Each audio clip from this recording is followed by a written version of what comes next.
자, 오늘 하나님의 말씀 우리 같이 한번 나누도록 하겠습니다. 오늘 좀 이름이 좀 무겁습니다.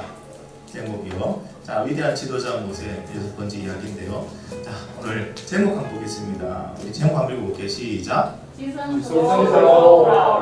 지성소 하니까 벌써 좀 무겁죠. 무게감이 있죠. 그죠? 뭔가 두려움이 있습니다. 지성소가. 그래서 지성소를 들어와라 했으니까 지성소가 어디에 어떻게 있는지 또 모르시는 분도 있으니까 제가 한번 성전에 대한 설명을 좀 하고 말씀을 들어갈게요.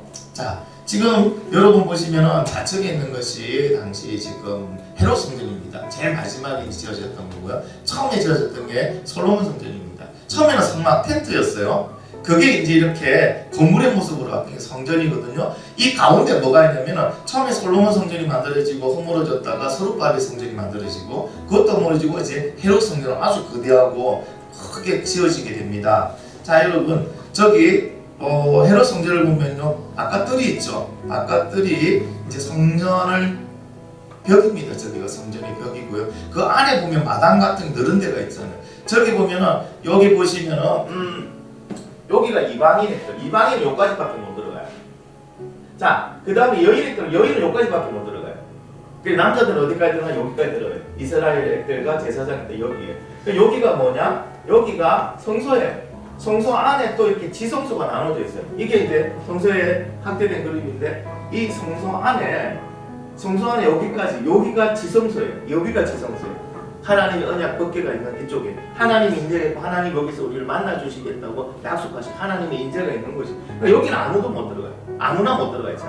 대제사장만 1년에 딱 한 번 들어가요. 1년에 딱 한 번. 만약에 이 길을 마음대로 들어가면 다 죽어요. 하나님의 인재의 영광이 그만큼 무서운 거예요. 그러니까 여기는 뭐냐? 자, 이제 여기는 하나님 인재가 있으니까 여기까지는 이제 대제사장이 언제나 들어갈 수 있어요. 여기는 매일 들어가서 왜? 여기는 촛대가 있고요, 분향단이 있고 여기는 또 떡상이 있습니다. 그죠? 촛대에 그 기름이 나대 바꿔야 되고 떡상에 떡이 식으면 새로운 떡으로 바꿔야 되고 그리고 여기에 향단이 향이 다 타면은 또 향을 새로운 향으로 바꿔야 돼. 요거를 이제 하러 대제사장이 들어가는 거예요. 그러니까 지성소 앞에도 아무나 함부로 못 들어갔어요. 그러니까 여기 뭐냐? 이 휘장이라고 하거든요. 휘장을 통과해서 들어가는데 예수님이 어떤 역할을 해주셨냐면 이 휘장을 찢어버리신 거예요. 예수님이 십자가에서 돌아가실 때 휘장이 찢겼어요. 근데 이게 휘장이 사람의 어떤 힘으로도 물리적 힘으로도 칼로도 벨 수가 없는 게 휘장이에요. 얼마나 두꺼웁니까? 이걸 사람이 짠 모직인데 이걸 갖다가 이 정도 두께로 된 거예요. 문을 만들어내니까. 그러니까 총알을 지금 같은 총알을 쏴도 총이 못 뚫는 정도의 두께예요. 근데 이 휘장이 찢어져 버렸어요. 그러면서 뭐하냐? 예수 그리스도를 믿는 우리는 이제는 누구나 지성소에 언제나 들어갈 수 있다. 우리에게 말씀하시죠. 왜? 하나님과 만남을 허락하십니다. 우리가 구원받았다는 건 이거 놀라운 거예요. 대제사장도 1년에 한 번밖에 못 들어간 이 지성소를 우리는 언제나 매일 갈 수가 있다. 매일 하나님 앞에 나올 수 있다. 지금 이 예배가 바로 하나님 앞에 나온 장소라는 거죠. 그게 얼마나 대단한 겁니까? 그래서 오늘 지성소로 들어오는 이 안으로 들어오라는 거예요. 우리 보고. 지금 우리가 어디 있다고요? 이 뜰에 있으니까. 뜰만 밟고 있으니까. 뜰만 밟고 있는 믿음 뭐냐? 잘하지 못해. 하나님 못 만나는 믿음 잘하지 못해. 그러니까 내가 하나님을 만나는 장소로 들어오라고 말씀하시는 거예요. 여기까지 이해되신 분들 마음에? 네. 자, 하나님께서는요 미디안에서 40년 동안 양만 치고 있던 아무 볼일 없는, 그죠? 참 어떻게 보면은 평범 이하의 삶을 살고 있는, 그리고 무슨 가치 있는 그런 일을 하는 게 아니고요. 그냥 먹고 살기 위해서 살고 있는 그 모세, 80살 된 모세를 부르셨어요. 그런데 모세는 계속해서 그 부르심에 예 알겠습니다, 제가 가겠습니다 말을 안 하죠. 계속 핑계를 대고 있습니다. 첫 번째 뭐라고 핑계댑니까? 내가 누구이기에 바로에게 가서 이스라엘 자손들을 애굽으로 인도해 내겠습니까? 내가 누구? 처음엔 겸손한 줄 알았어요. 자기 자신 아니까 나는 그 말은 제목이 안 됩니다. 근데 자, 이 말을 할 때 하나님께서 뭐라고 말씀하십니까? 내가 너와 반드시 함께 있으리라. 그럼 문제 해결이잖아요. 나는 할 수 없는 사람입니다. 저는 그런 자격도 없는 사람입니다 하는데 하나님 뭐랍니까? 내가 너와 함께 있겠다. 그러면 문제 해결된 거잖아요. 하나님 함께 하시면 못할 일이 어디 있어요? 나의 능력과 상관없이 하나님 하시는데, 맞죠, 그죠? 그럼에도 불구하고 두 번째 이렇게 말합니다. 그들이 내게 묻기를 그의 이름이 무엇이냐 하니니 내가 무엇이라고 그들에게 말할까? 이제 별 핑계를 다 댑니다. 그들에게 뭔가 말할 건 능치가 없잖아요. 뭐 증거가 없잖아요. 그때 하나님 뭘 가르쳐 주십니까? 하나님의 이름을 가르쳐 주죠. 나는 스스로 있는 자다. 여호와라는 이름을 가르쳐 줍니다. 그 이름 속에는 많은 것을 상징하고 있었잖아요. 그렇죠? 그러면 그 이름을 말한다는 것을 하나님이 했다. 그러니 하나님께서는 모세의 그 핑계에 이제 답을 그대로 주고 계시죠. 근데 여기서도 예 알겠습니다. 제가 가겠습니다 안 하죠. 어떻게 하면 세 번째 또 핑계를 댑니다. 뭐라고 됩니까? 그들이 나를 절대 믿지 아니하며 내 말을 듣지 아니하고 여호와께서 내게 나타났다. 내게 나타나지 아니하였다 할 것입니다. 이 자체를 부정할 것입니다. 그래서 하나님은 어떻게 하셨어요? 세 가지의 기적을 보여줬잖아요. 세 가지 기적을 보여준 이유가 뭡니까? 지금 믿지 못하고 연약한 너 모세야 너에게 믿음을 보여주기 위해서 보여줬고요. 그 다음에 또 완악해진 백성들에게 이 세 가지 보여주면 하나님 했다는 걸 알 거다. 그러니 아무 걱정하지 말고 하나님 뭐라고 안 합니까? 가라고 말하는 거예요. 애국으로 가라고 말하는 거예요. 네 능력과 너의 어떤 실력과 전혀 상관없다. 하나님 다 하겠다. 그것도 보여주셨잖아요 하나님. 그럼에도 불구하고 모세는 핑계를 멈추지가 않고 오늘 본문에도 계속 핑계를 댑니다. 자, 사명에 대한 모세의 거절과 또 하나님 해결법에 대해서 또 계속 알아보겠습니다. 자, 이제는 모세가 거절의 이유를 갖다가 이스라엘 사람들에서 찾지 않고 자기 자신에게서 찾습니다. 왜 할 수 없음을, 왜 하나님 말씀에 저는 순종할 수 없음을 자기 자신에게 찾습니다. 우리 같이 한번 읽어볼까요? 시작. 모세가 여호와께 아뢰되 오 주여 나는 원래 말을 잘하지 못하는 자니이다. 주께서 주의 종에게 명령하신 후에도 역시 그러하니 나는 입이 뻣뻣하고 화가 동하는 자니이다. 모세가 뭐합니까 이제? 주여 저는 본래부터 말 재주가 없어요. 말을 잘 못해요. 본래 그렇대. 자기 자신이 본래부터 태어날 때부터 그렇다고 얘기를 합니다. 자, 유대 전승에 의하면 실제로 모세가 말을 잘 못했대요. 왜냐하면 발음이 좁고 어눌하다 보니까 이게 약하다 보니까 수능 발음을 잘 못했답니다. 그래서 말 자체가 느린대요. 근데 말이 느린 거지 사람들하고 이렇게 소통하는데 문제는 없었어요. 단지 말이 좀 느렸다. 그걸 본래 못했습니다. 저는 본래부터 말 재주가 없습니다고 말을 하고 있습니다. 왜 이렇게 거절을 할까? 한번 보니까요. 모세는 이렇게 생각한 거예요. 하나님의 이 사역을 하기 위해서는 애국 왕을 만나서 뭔가 유창하게 말해줘야 되고 또 그 사람을 설득할 수 있는 능력이 있어야 되는데 저에게는 그런 능력이 없습니다. 그런 능력이 없습니다. 라고 지금 하나님께 말하고 있습니다. 핑계 같지만 실제기도 하고 그죠? 그런 능력이 모세에게 없습니다. 그때 하나님은 뭐라고 말씀하신지 아십니까? 출애굽에서 말하는 게 아니고 성경은 이렇게 말합니다. 하나님 나라는 말에 있지 않고 오직 능력에 있다. 한번 같이 읽어보겠습니다. 시작. 하나님 나라는 말에 있지 않고 오직 능력에 있습니다. 아멘. 자, 이 말씀은요 바울이 고린도 교회 교인들 함께 말했대요. 그때 고린도 교회 교인들은요 지식이 풍족했어요. 말을 참 잘했어요. 그러나 그들의 삶 속에서는 그리스도의 모습이 안 나타나고 있었어요. 그래서 바울은 말합니다. 말로 너희들이 아무리 말로 떠드는 걸 하나님 나라가 만들어지는 게 아니고 뭐로 한다고요? 하나 능력으로 만들어진다. 근데 이 능력이 뭡니까? 바로 말씀에 순종하는 걸 말합니다. 우리가 순종할 때 무엇을 우리가 볼 수 있습니까? 하나님의 능력을 볼 수 있다. 그러니까 말로 떠드는 신앙하지 말고 하나님의 말씀에 하나하나 순종하는 모습으로 갈 때 하나님 나라는 이루어진다. 이렇게 말합니다. 그래서 하나님 나라는 말 잘하는 사람에 의해서 세워지는 게 아니에요. 하나님 나라는 뭐합니까? 믿고 순종하는 사람에 의해서 세워지는 것이 바로 하나님의 나라입니다. 여러분, 여러분의 삶을 통하여 하나님 나라가 더 확장되기를 바랍니다. 할렐루야. 예, 그러기 위해서는 여러분의 순종이 반드시 필요합니다. 자, 모세가 이렇게 말을 하는데 하나님은 어떤 해결책을 제시하실까요? 하나님의 해결책 한번 들어보겠습니다. 읽어볼게요. 시작. 여호와께서 그에게 이르시되 누가 사람의 입을 쓰느냐 누가 말 못하는 자라 못 듣는 자라 눈 밝은 자라 능히 되게 하리라 나 여호와가 아니냐.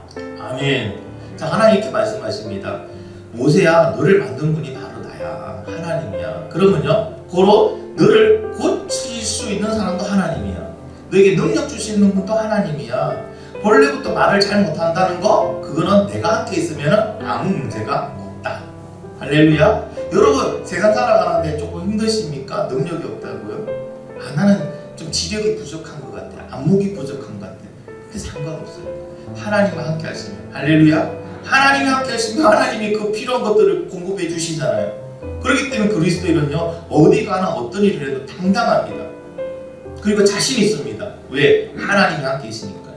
여러분, 이런 삶을 살길 간절히 바랍니다. 하나님께서는 모세에게 너의 부족함을 보지 마라. 전능하신 하나님을 보고 그 하나님을 믿음으로 순종하고 오면 된다. 우리에게 동일하게 말씀하시는 거예요. 우리가 이 땅에 살아가는 게 부족한 건 투성이죠. 저도 참 앞에 쓴다는 게 얼마나 부끄러운지 몰라요. 말씀에도 부족하죠. 잘함에도 부족하죠. 이해력도 부족하죠. 공감력도 좀 부족할 때가 많아요. 다른 목사님 설교 잘하는 목사님 들어보시면 목사님, 하나님 저분 세우고 그냥 계속 가시지 왜 저보고 또 이렇게 말씀 전하라고 하시는지 좀 오분스러울 때가 있답니다. 근데 오늘 말씀을 들어보니까 그렇지 않더라고요. 하나님이 함께 하시면은 모든 것이 가능한데 왜 나는 나의 것을 자꾸 볼까 하는 생각. 그때부터 설교 시간에 올라오면 그렇게 기도합니다. 하나님 또 올라왔어요. 저는 부족한 거 아시죠? 저는 능력 없는 거 아시죠? 그러나 하나님 말씀에 능력이 있으면 믿습니다. 저는 그냥 하나님의 말씀을 전할게요. 나머지는 하나님이 책임져 주세요 라고 옵니다.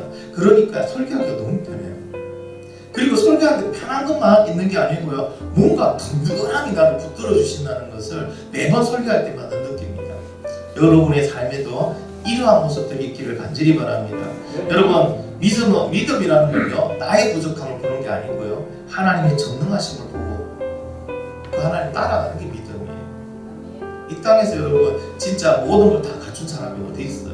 없다니까요. 모든 걸 갖춘 사람은 없어요. 흠이 많은 것은 많아요. 흠 많은 사람 많더라도 여러분 모든 걸 갖춘 사람은 없어요. 그럼 우리는 무엇을 본다고요? 능력의 하나님. 이제 여러분의 시선을 내가 아닌 능력의 하나님을 보는 시선으로 바뀌기를 예수님의 이름으로 축원합니다. 자, 이제 핑계거리가 없어졌죠. 본래 나는 못합니다 그랬는데 이게 이제 핑계거리가 없어요. 그죠? 하나님께서 하시면 가능하다고 말씀하시니까. 자, 이제 마지막으로 모세의 속마음이 나옵니다. 모세의 속마음이. 자, 모세의 속마음은 뭘까요? 같이 한번 읽어볼게요. 시작. 모세가 이르되 오 주여 은혜 많은 자를 보내소서. 모세가 핑계댔던 핑계거리가 다 사라졌어요. 외부적인 어떤 요인, 그것도 하나님 하시면 다 되죠. 내부적으로 내가 가지고 있던 그 어떤 요인, 그것도 하나님 하시니까 다 해결해버리거든요. 그러니까 모세가 맨 마지막으로 이제 진짜 속내를 드러냅니다. 주여 보낼 만한 자를 좀 보내세요. 나 말고 그냥 좀 보낼 만한 사람 보내세요. 여러분, 신학 목회길로 가기 전에 이 모세의 고백을 한 사람이 얼마나 많은지 아십니까? 왜 접니까?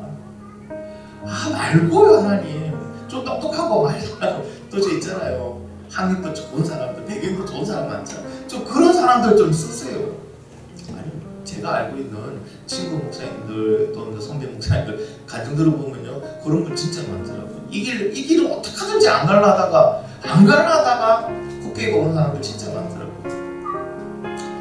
모세의 속마음, 그 마음에는 어떤 마음들이 있을까요? 이거는 성경에 나와 있지 않습니다. 그냥 이 13절의 말씀 보면서 모세의 속마음은 어떨까 하고 한번 제가 생각해 보니까 이런 마음인 것 같아요. 하나님, 이제 저 열정 다 시들었어요. 내가 지난 수십 년간 한 게 뭔지 아십니까? 아침에 일어나서 양무리에 문을 열고 저녁에 자기 전에 양문 그 닫고 자는 게 제가 하는 일이었어요. 40년 동안 한 게. 하나님, 당신은 제 인생의 시간을 잘못 지금 보고 계시는 것 같아요. 저는 40대에 팔팔하고 패기가 넘치고 자신감 넘치던 그런 모세가 아닙니다. 저는 지금 제 가족을 돌보는데도 벅찹니다. 또한 저는 이게 진짜 두뇌예요. 누구 앞에 가서 대중연설 해본 적도 없고 할 수도 없고 사람을 마음을 움직이는 그런 능력도 없습니다. 그러니까 저는 이 일에 적격자가 아니에요. 하나님, 조금 제 사정 좀 보시고 이 일에 적합한 자 많잖아요. 똑똑하고 유능한 자 많잖아요. 여유 있는 자 많잖아요. 그런 사람들에게 이 일을 맡기시고 저는 사용하지 말아주세요. 이 모세의 솔직한 심정이에요. 그죠? 그럼 그 모세의 심정을 봤을 때 이렇게 순종하지 못하게 모세를 붙들고 있는 게 뭔지 우리는 알 수가 있어요. 첫 번째는 뭐냐면은 과거 실패의 트라우마예요. 과거 실패의 트라우마. 더 이상 내가 내가 해도 안 되는 그런 행동을 안 하겠다. 그때 맞잖아요. 왕자 한 명이 그저 애국과 싸워서 어떻게 이스라엘 백성을 구원해야 되겠어요. 근데 해보자고 했는데 어떻게 됐어요? 살인했고 그것이 들켜서 죽을까 봐 겁이 나서 도망온 게 미디안이잖아요. 모든 게 다 버려진 거. 과거의 트라우마가 붙들고 있는 거예요. 한 번 더 실패하면 이제 나는 다시는 못 일어난다. 우리 그런 거 같이 있지 않습니까? 특히 사업하시는 분들 한 번 더 실패하면 이제 끝장이다. 그런 트라우마가 모세를 하여금 앞으로 나가지 못하게 붙들고 있는 거예요. 또 하나가 뭐냐면은 현실의 사정에 모세의 실제 현실의 모습이에요. 현실의 모습이 뭡니까? 지금 이제 나이 많이 먹은 80세 노인이라는 거. 그리고 경력이 약만 쳤다는 거. 맞죠? 약만 쳤는데 어떻게 그런 일을 할 수 있겠어요? 그리고 부양한 가족이 있다는 거고, 그 다음에 자신의 부족한 실제의 능력을 자기가 알고 있다는 거예요. 현실이 지금 모세의 발목을 붙들고 있어요. 가지 못하게. 모세의 이런 모습은요, 모세의 모습뿐만 아니고 우리의 모습이기도 합니다. 과거의 드라마나 현실의 모습 때문에 뭐냐? 주님은 나와 함께 가자고 하십니다. 주님은 나와 함께 영혼 살리자고 하십니다. 주님은 너를 통하여 내가 할 것이라고 합니다. 그런데 뭐 한다고요? 주님, 보낸 사람은 좀 보냈어요. 저는 현실상 좀 불가능해요. 그런 게 많잖아요. 그죠? 바로 이게 모세의 모습이 지금 우리의 믿음의 현 주소라는 겁니다. 그럼에도 불구하고 하나님은요, 우리를 사용하기를 원하시고 우리와 함께 하기를 원하십니다. 믿으시면 아멘. 우리를 동력자로 세우시고요, 우리를 통하여 하나님의 영광이 일어나기를 간절히 원하고 계십니다. 모세처럼 과거의 트라우마나 현실에 묶여서 하나님의 말씀, 하나님의 그 마음을 알면서도요, 외면하고 있지 않은지 오늘 우리 자신을 뒤돌아보기를 간절히 바랍니다. 왜냐하면 하나님이 이미 우리에게 말씀하셨거든요. 너희를 통하여 수많은 사람들을 살리기 원한다. 정인으로 사용하기를 원한다. 가서 가르쳐 지켜 행하게 하라. 나의 정인이 되어라. 하나님께서 우리 지금 계속 말씀하고 있는 거잖아요. 근데 우리는 선뜻 그 말씀에 알겠습니다. 제가 가겠습니다. 제가 하나님과 함께 하겠습니다. 말을 못하고 있지. 왜 그럴까요? 모세와 같은 이런 이유가 아닌가. 내 자신을 한번 뒤돌아보시기 바랍니다. 자, 모세의 이런 실제 속마음을 이제 하나님 들으셨어요. 하나님 좀 소원도 하시겠죠? 근데 하나님의 반응은 어떠실까요? 하나님의 반응 한번 보겠습니다. 같이 한번 읽어볼게요. 시작. 여호와께서 모세를 향하여 레위 사람 내게 아론이지 아니하냐? 그가 내 발을 잘하는 것을 내가 아노라. 그가 나를 말만 하오니 그가 너를 볼 때에 그의 마음에 기쁨이 있을 것이라. 아멘. 여러분, 하나님이 노하셨대요. 화가 나셨대요. 그럴만도 하잖아요. 사람이 사람한테 가서 뭔가를 부탁할 때요, 3번 이상 거절하기 참 힘들잖아요. 그러면 첫 번은 뭐 진짜 어째서 죄송합니다, 못합니다 하지만 그 사람 자꾸 와서 부탁합니다. 자꾸 와서 부탁합니다. 그러면요, 참 거절하기가 그래요. 이게 2번, 3번 넘어가면은 신적 부담도 아주 세집니다. 근데 지금 모세는 몇 번이나? 5번이나 거절하고 있잖아요. 하나님이, 그죠? 함께 하자. 가서 이스라엘 백성도 네 민족도 구원하자. 그렇게 하는데 5번이나 거절하고 있습니다. 그래서 하나님께서는요, 모세에게 화를 내셨어요. 근데 이 화는요, 진노, 심판을 위한 화가 아닙니다. 너 내 말을 안 들어! 너 감히 나의 말을 불순종해? 내가 너를 가만두지 않겠다. 이런 진노가 아니고요, 뭐라고 할까요? 하나님은요, 끝까지 모세를 쓰시기 원했고 하나님께서 이루기 원해서 모세를 향하여 그 어떤 신실한 목적을 가지시고 가시는 하나님 은혜 속에서 나오는 하나님의 감정이라고 보시면 돼요. 쉽게 말하면 이렇습니다. 회사 사장은요, 직원이 일을 잘 못해요. 그러면 어떻게 합니까? 가르쳐서 만들었었습니까? 아니면 해고합니까? 바로 해고죠. 그죠? 부모님은 어때요? 자녀가 일을 잘 못해요. 해고시키나요? 넌 내 자녀 아니야? 이렇게 하나요? 아니죠. 어떻게 해요? 쓰면 되죠. 회사 사장과 같이 쓰면 됩니다. 그런데 그 썸은 뭡니까? 그 자녀를 다시 훈련시켜서 다시 세우겠다는 거예요. 다시 세우겠다는 거예요. 하나님은 우리를 바라볼 때 어떤 심정을 바라보시냐면요, 이와 같이 부모의 심정으로 우리를 바라보고 우리를 대하고 계시는 거예요. 그래서 하나님은 모세를 버리지 않으세요.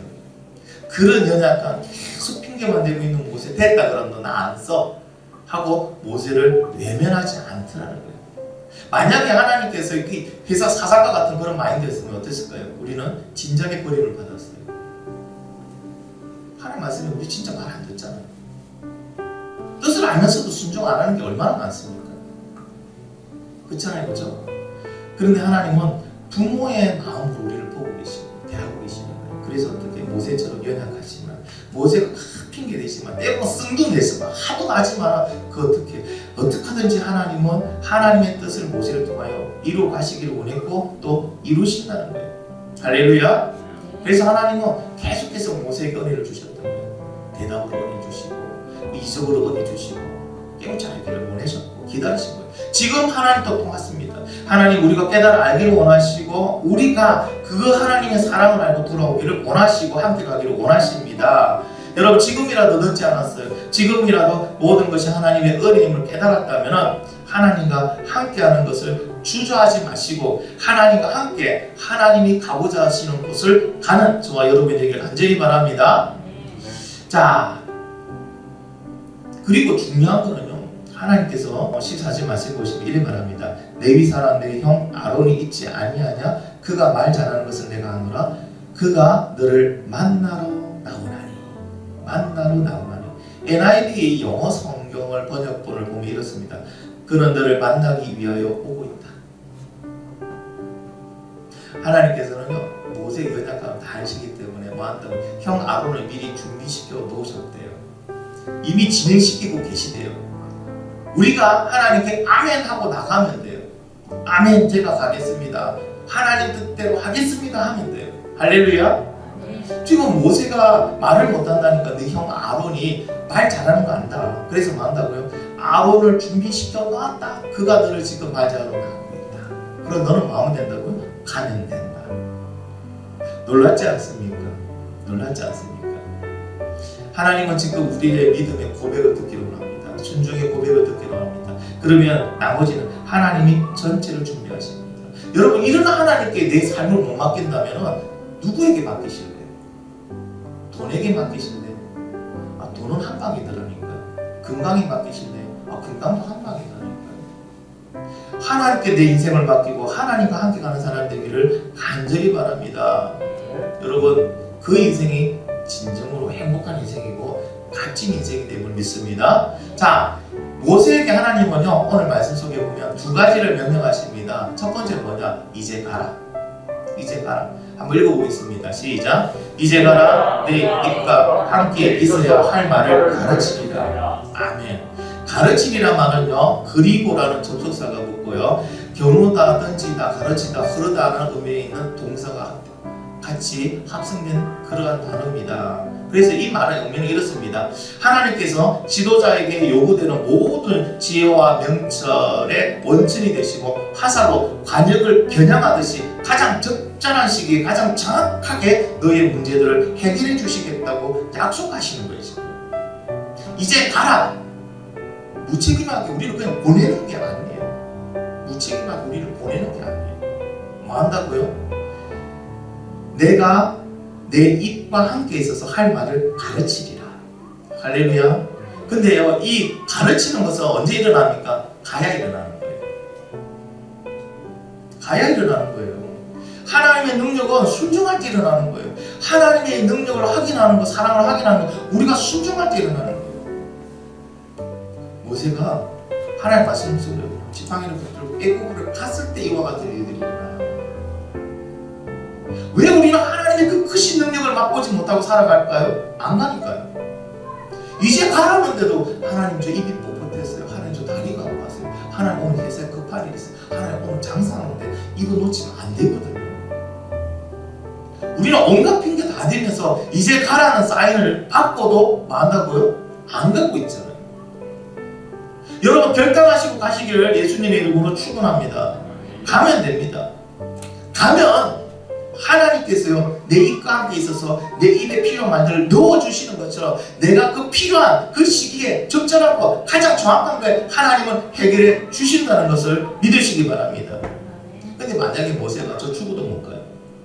제 능력이 안 되면 알기 때문에 저는 죽어도 끝까지 죽어도 못 가겠다고 우기고 있었으면은요 모세에게는 어떠한 일도 일어나지 않았습니다. 우리가 믿으면서 하나님의 어떠한 일도 우리가 경험하지 못하고 있다면요 그거는 지금 내가 가지 않았기 때문에. 모세는 이렇습니다. 아까 우리 성전 그림 봤잖아요, 그죠? 성전 그림 봤는데 모세는 성전 뜰만 받고 있는 거예요. 그냥 하나님만 믿고 있다는 거예요. 하나님 뭐라고 합니까? 나와 함께 가자고. 지성소로 돌아가는 거예요. 하나님 만나자는 거예요. 지성소로 들어오자는 거예요. 하나님과 뭔가 하자는 거예요. 하나님의 그 계획을 너와 함께 하고 싶다고 말하는데 지성소로 오라고 말하는데 모세는 뭐 합니까? 갈 수 없다고 말합니다. 저는 지성소까지는 아닌 것 같아요. 하나님. 저는 성전 뜰에만 있어도 돼요. 그냥 지금처럼 먹고 사는 정도만 하면 됩니다. 뭐 굳이 저를 자꾸 지성소로 오라고 말합니까? 그런데 여러분 지성소는 하나님을 만나기 위해서 우리는 반드시 어디로 가야 된다고요? 지성소에 가야 돼요. 성전의 뜰에는요 하나님의 만남의 장소가 없습니다. 할렐루야. 지성소에 가야 하나님 만날 수가 있어요. 근데 우리 믿음은 뭐 한다고요? 자꾸 성전 뜰에만 있습니다. 성전 뜰에만 있습니다. 성전 뜰에 있는 걸로 그냥 만족하고 있어요. 교회 다니는 걸로 그냥 만족하고 있어요. 만족하고 있잖아요. 우리가 그냥 살아가는 거에 만족하고 있는 우리의 모습, 모세의 모습과 동일한 모습이에요. 이제 하나님 뭘 어디로? 지성소로 오라고 합니다. 여러분 모세가 마지막으로 고백한 건 뭡니까? 보낼 만한 사람을 보내시옵소서. 이거는요 참 이기적인 말이에요. 참 이기적인 말이에요. 어떤 말인지 아십니까? 이런 말이에요. 하나님 말씀대로 누군가는 이스라엘 백성들을 위해서 애굽에 가서 구원하기 위해서 뭔가 헌신을 해야 됩니다. 그런데 나일 필요는 없잖아요. 꼭 나일 필요는 없잖아요. 그게 뭐 말입니까? 나는 갈 수 없다는 거예요. 지금 하나님의 그 일은 필요하지만은 나는 아닙니다. 나를 통해서 하지 마세요. 나는 하기 싫다는 거예요. 보낼 사람만, 보낼 만한 사람 보내셔서. 여러분 거기에는 아주 뭐 겸손한 그런 의미도 있다고 하지만 제가 보기엔 그래요. 그냥 자기는 싫은 거예요. 하나님이 여러 가지 일찍을 다 제시해 주셨는데도 마지막에 그 말을 한다는 내가 그냥 하기 싫은 거예요. 여러분 오늘날 이런 믿음으로 실제 이런 믿음을 가지고 신앙생활하는 사람들이 있다 없다? 적다 많다? 더 많아진다 아니면 작아진다? 더 많아져. 그냥 성전들만 교회만 왔다 갔다 하는 믿음으로 그냥 난 됐다. 이것까지만 하자. 근데 여러분 기억하세요. 하나님 만나는 장소는 지성소지 성전뜰이 아니에요. 성전뜰이 아니에요. 어느 실제 제가 사역했던 교회에서 일어난 일이고요. 또 많은 대형 교회에서 어떤 일이 일어난지 아십니까? 우리 왜 새생명 총동원 전도주의 하죠. 들어보셨어요 그런 거? 전도하기 위해서 총동원주의를 만들고 준비작업을 쫙 합니다. 막 단계적으로 가서 자 태신자 정하자. 누굴 전도할 거냐 태신자 정하자. 자 그들에게 어떻게 접근할 것이냐 전화하자. 선물 가져가자. 그들이 필요한 게 뭔가 쭉 관찰했다가 필요한 게 그리고 그들과 대화하자. 그리고 1차 초청, 2차 초청, 3차 초청 이래가지고 총동원 전도주의를 하잖아요. 그죠? 그럼 어떤 그 교회 오래 다니신 믿음에 가신 분들 이런 얘기합니다. 올해도 또 하네. 부담스럽다는 거죠. 총동원 전도주의들이 부담스럽게 말합니다. 그것도 다 해야 되나? 나는 말하는 재주도 없고 인맥도 없고 그리고 무엇보다 나에게는 전도 달란트가 없어서 참 하기 힘들던데 뭐 내가 굳이 안 해도 다른 사람들 많이 하잖아. 그러니까 이분이 하는 게 뭐냐면요 총동원 전도주의를 하는 교회에 결석을 해요. 다른 교회 가요. 다른 교회에서 예배를 왜? 와 있는데 아무도 안 듣고 있으면 부담스럽잖아요. 아니 왜 집사님, 아니 왜 목사님 아무도 못 듣고 오셨어요? 너무 부담스럽잖아요. 그죠? 그러니까 안 와요. 그리고 어떤 결과가 나타나는지 아십니까? 그 주에 총동원 전도주일날 성도가 300명이 예배를 드렸어요. 그 중에 무려 50명이 새로 오신 분이에요. 근데 기존의 성도가 몇 분이었냐면 300분이었어요. 그럼 계산되죠? 그대로 따면 350명이 예배를 드려야 되는데 똑같이 300명이 예배 드리고 있어요. 그럼 기존의 50명 어디 갔다? 부담스러워서 오늘 출석 안 하고 다른 데 가서 예배 드리고 갔다. 이게 뭐라고요? 성전 뜰만 밟고 있는 신앙인의 모습이에요. 마치 그것으로 난 됐다고 합니다. 사랑하는 성도 여러분, 전도는 달란트가 아니죠. 전도는 뭡니까? 하나님의 명령이 우리에게 주신 사명이에요. 달란트를 하는 게 아니고 전도는 하나님의 능력으로 함을 믿으시기 바랍니다. 그래서 하나님께서는 이제 우리에게 가라고 말합니다. 세상 안에 가라. 근데 어떻게 해요? 하나님과 함께 가자는 거잖아요. 언제까지 여러분 성전 뜰만 밟고 있을 뿐 성전 뜰을 밟고 있는 걸로 만족하십니까? 여러분 그러지 말고 모세처럼 살아계신 하나님을 실제로 만나고 그 하나님을 붙들고 나아가기를 간절히 바랍니다. 그래서 하나님께서는 지성소로 들어와 하나님과 함께 하기를 원하고 계시는 거예요. 할렐루야. 지금 이 자리가 어떤 분은 성전 뜰인 사람도 있고요. 지금 이 자리가 어떤 분은 지성소인 사람도 있어요. 우리가 하나님을 간절히 원하고 주여 저 하나님 붙들고 진짜 가겠습니다. 하나님 저에게 만남 허락해 주세요. 실제 믿음, 하나님 만남 믿음을 저에게 허락해 주세요. 간절한 마음으로 이 자리에 하나님 말씀을 듣고 있다면 이 자리가 지성소예요. 그러나요? 그냥 예배를 위해서 형식적으로 이 자리가 있다면 이 자리는 성전뜰이에요. 성전뜰이에요. 그분은 그냥 좋은 말씀 듣고 그냥 저기서 우리 예배실 문 딱 열고 나가면 말씀 싹 다 잊어먹어요. 여러분 이 자리가 지성소가 되기를 간절히 바랍니다.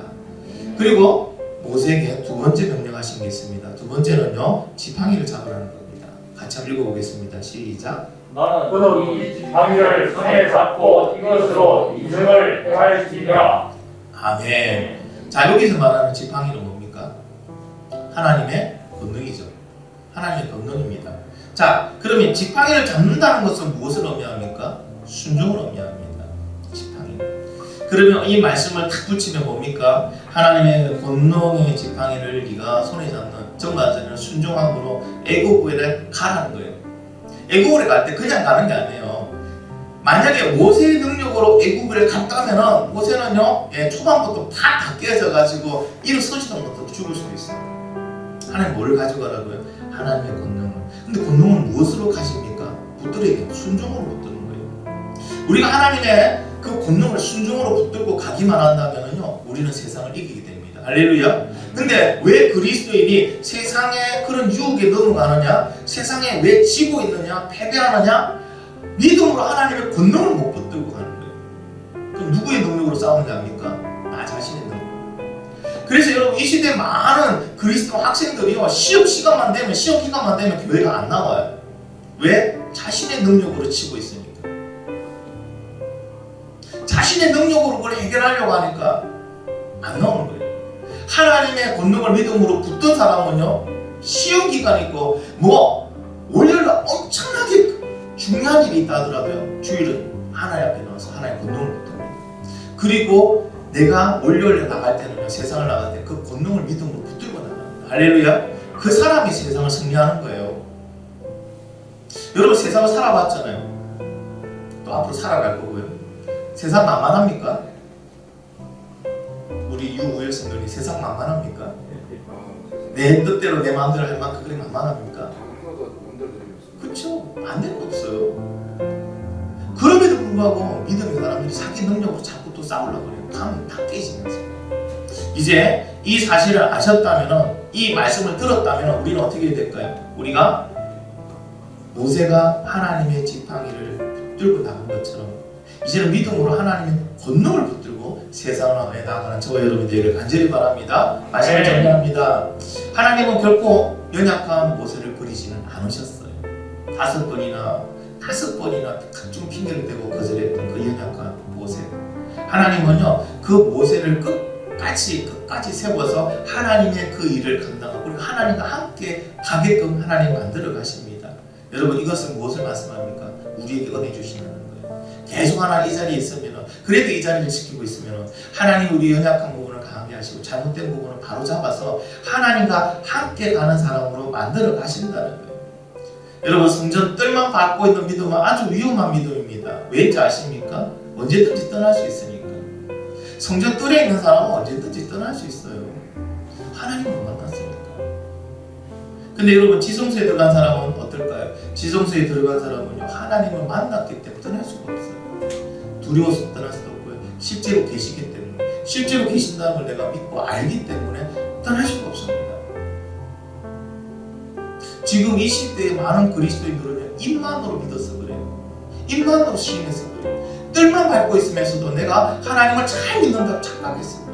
하나님을 만났다고 착각했어요. 여러분 지성소로 가십시오. 지성소의 자리는 어딘지 아십니까? 말씀과 기도의 자리. 여러분이 날마다 말씀과 기도의 자리로 가서 그 하나님 만나야 된다는 것이에요. 하나님 어디에서 기다리고 계세요? 하나님 지성소에서 기다리고 계세요. 성전뜰이 아니고 지성소에서 우리가 만나 주시려고 기다리고 계세요. 말씀과 기도로 여러분 설 때 여러분 그 자리가 지성소인 줄 믿습니다. 이 자리가 말씀과 기도로 채워질 때 이 자리가 지성소입니다. 하나님은 우리를 만나시고 우리와 함께하기 원하시고 하나님은 우리에게 권능의 지팡이를 주기를 원하십니다. 믿으시면 아멘? 그래 우리는 해야 될 뭡니까? 그 권능의 지팡이를 믿음으로 붙드는 거예요. 여러분 이 한 주도 하나님의 권능의 지팡이를 믿음으로 붙들고 그 권능을 의지하며 살아가는 저와 여러분이 되길 간절히 바랍니다. 자 여러분 진정으로 이 땅에 태어나서 먹고 사는 인생이 아니고 뭔가 가치 있는 의미 있는 그런 인생을 살기를 원하시면 아멘? 아멘. 방법이 있습니다. 여러분 먹고 사는 거는요 짐승들도 해요. 맞죠? 돼지도 살기 위해서 먹어요. 먹고 살다 죽어요.